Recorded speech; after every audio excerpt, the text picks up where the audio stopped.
Hi guys, we're here to do our 3 ways video today, and we are doing 3 ways with border punches. Now, border punches are something I don't have a whole lot of, simply because I think the designs that I do have serve the purpose that I want them for, and yeah, I suppose if I had an opportunity to get some I would get them, but they're not something I go looking for.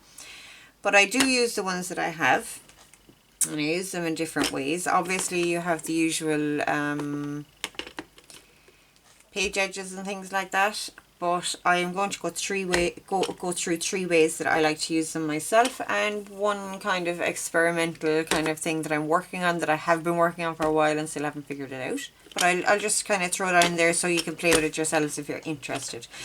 So first things first, I'm going to move this out of the way. These are obviously just the regular, oh look, foot up, the regular style of paper punch that you would see. I was wondering why this wasn't cutting. Remember to empty your paper punches, guys.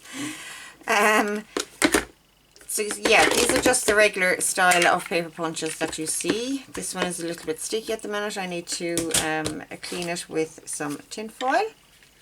This is the one I'm going to be using today, or I'm going to show you the pieces that I made with this one today. This is one that I actually got in, I think it was either Aldi or Lidl anyway.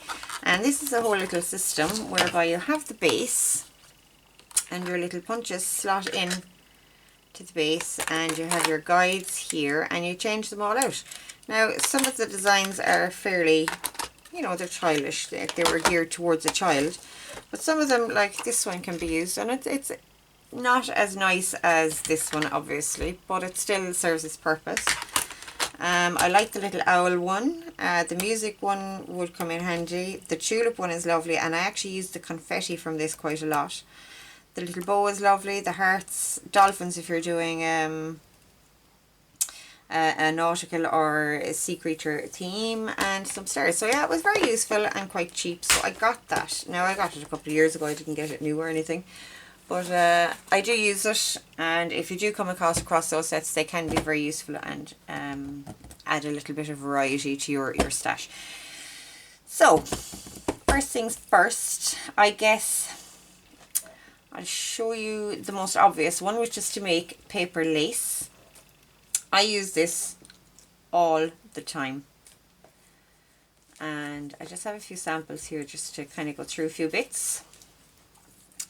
So these were all made using this punch, and I don't know if you can see properly, but they're slightly different, all slightly different from each other. Let's bring them up close to the camera. So you can see these ones, this one looks completely different shape, this is slightly offset, these ones are all kind of closer or further apart in varying degrees. So like 5 different looks there with one punch. You can also have actually, and I forgot to put that in there, and I'm going to actually make some now very quickly.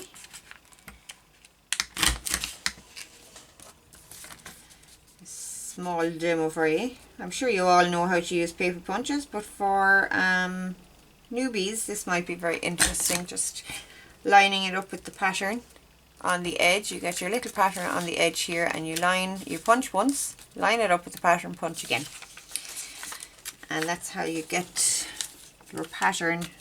Sorry about my head, guys. That's how you get your pattern to repeat nicely.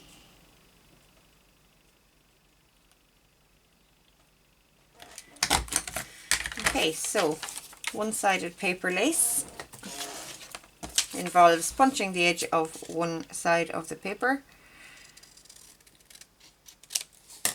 and snipping it off like this. Now, I use this all the time as little edgings. I use it on just as part of my collage pieces, things like that, in clusters, all that kind of good stuff. And it adds the look of lace in a more simplified way, I think. And it can be very sweet. And obviously you can do this in all different colours. You can paint the papers, you can dye the papers, ink them, all that sort of good stuff. So that's one-sided lace. This one, I punched both sides, and what you have to do when you're doing a double-sided lace, what's necessary is when you punch your paper,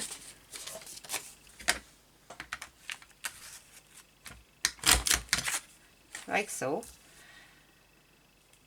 you need a measurement from the end of where your punch stops, like we'll say from this hole.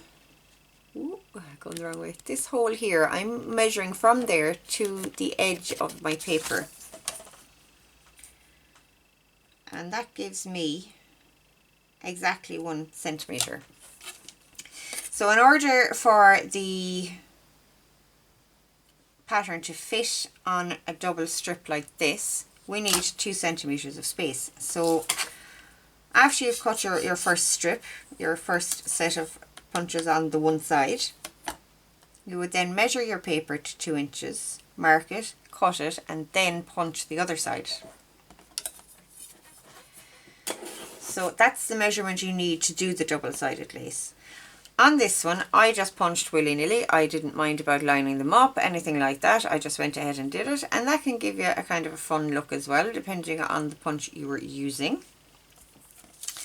But for these ones, I lined them up exactly, and I'm going to show you exactly how. Now these ones all have different distances. So this was with the full 2 centimetres, and it gave me room to punch my 2 rows. This one I went 1 millimetre less, so it's 1.9 centimetres I did for this one, and I brought the little holes closer to each other, and the pattern is slightly tighter compared to this one. And then on this one I did 1.8 centimetres, and I got them to kind of join up so as it looks like one punch. Now you could go a little bit further, I think, again with that one maybe. So that's how those 3 came about. And this one, I think I went a little bit too far. I think I guesstimated this one. Can't quite remember. It didn't, like, it looks okay, but not fantastic. So, you know, the measurements are important for the double-sided lace.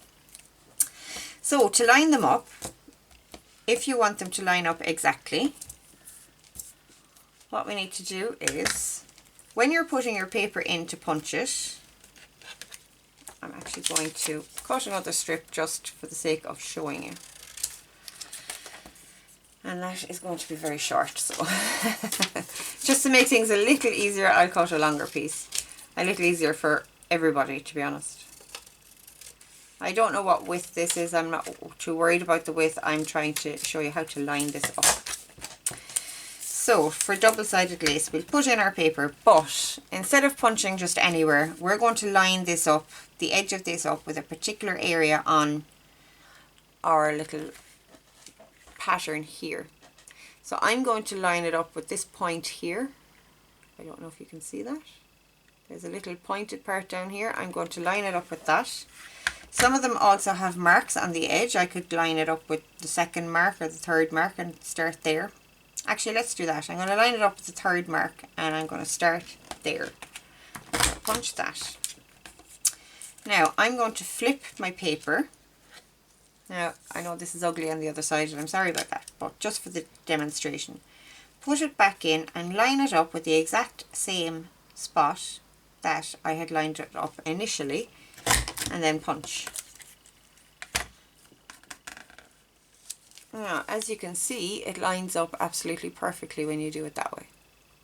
There's no guesstimating, you have exact measurements, okay? Actually, I was slightly off with that, but that's okay. You get the idea. So that is a paper lace.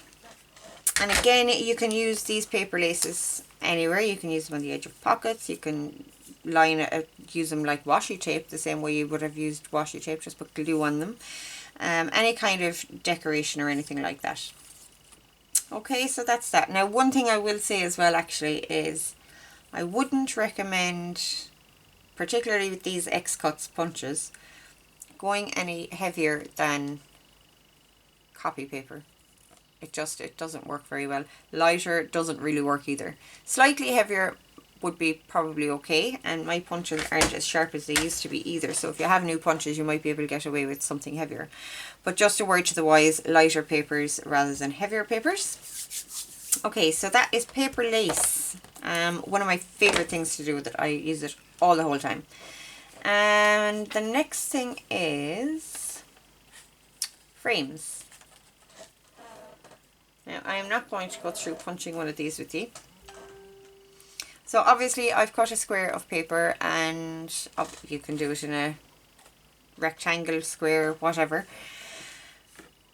And I've punched around the edges.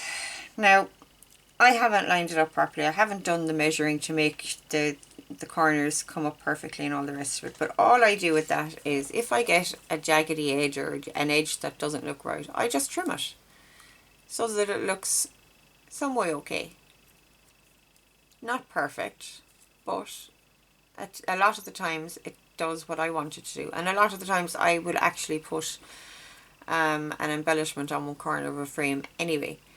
So it is another way you can use your border punches. Like I said, I don't have it down perfectly to an art, particularly here, simply because the maths would just drive me insane. But if you're into the maths and all the rest of it, you can figure out how to do it so that it looks nice. These two happen to line up quite nicely here in this corner, so it can be done that you can get them to line up nicely. Okay, so frames is another one. Now this is the experimental part that I was telling you about. It is another frame, but I was trying to achieve the double lace along the edge. Now it would look very pretty. I can see that it would look very pretty, but again it requires a lot of mathematical thinking, which is not my strong point. So if any of you are mathematically minded and want to play around with that, it's just an idea. All I did was I punched around the edge of the rectangle, cut out the rectangle in the middle, allowing the 2 centimeters, and then kind of folded each piece back so that I'd be able to fit it into the border punch. Again, like I said, probably want to be mathematically minded to go at that, but play around. You never know what you might come up with. So that's that. And the last one is tabs and tag toppers. So I take a piece of paper, and I do this on a regular basis. I quite like the look. I'm going to just get rid of that piece to not confuse the issue. Fold it in half.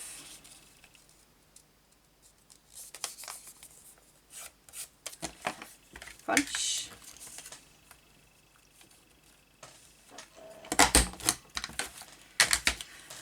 And what you do from here, or at least what I do, and I'll tell you why I do this in a minute. I come out a little bit from where the last punch stopped, okay? Go down, cut down as far as the end of the design where that little circle is, and then shape it into a tab for yourself. If that's what you're looking for, a tab for a page. I quite like doing these with these, so that's what I'm going to do right now. Now if you have a tab punch, that might work nicely. I don't have one, so I haven't ever tried that. So I just freehand, sometimes I'll draw them.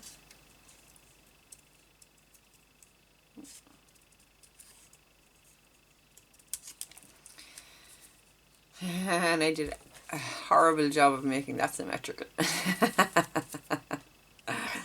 But anyway, we'll pretend that it is, okay? And then I'm just cutting it off to the size that I want it. Ideally it would be nicely shaped on either side. So because we have these little pieces here, this doesn't fall apart and it stays in one piece. So when you put this on your page, you can glue it into place nicely while it's still attached. You don't have to be fiddling around with, you know, getting it lined up and all the rest of that. And you can leave those pieces on But what I'll often do, or actually always, is once it's glued, I'll take it while it's on my page. I'm just doing this for the demo, and I will just trim around there so that it looks shaped with the punch, but you don't have those ugly pieces sticking up, and you have a lovely page tab then. So it would look like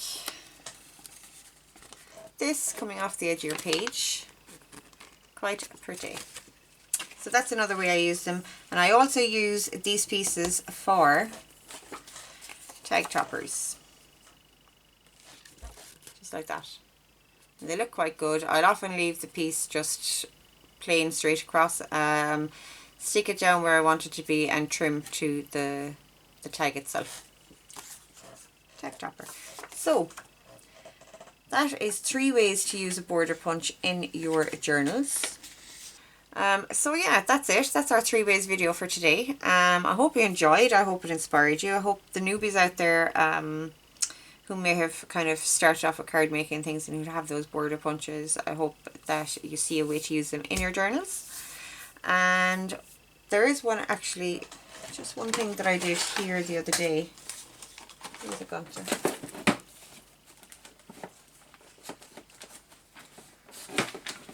Oh yeah. So I was making those page corner huggers. I don't know if you've seen those. I know some of you have. And I just decorated the edge of it with that. So that's another idea. Put it on the corner of a page like this, and it's ready, almost ready decorated. You obviously probably would want to put another little bit of decor on it, but it looks really sweet. Yeah, so that was the other thing. So yeah, that's it. That's 3 ways. Hope you guys are inspired by that. Hope you liked the video. Do give me a thumbs up if you do like these videos, because it really helps my channel. And hit subscribe if you want to keep getting these videos, okay? Thanks guys. Talk to you soon.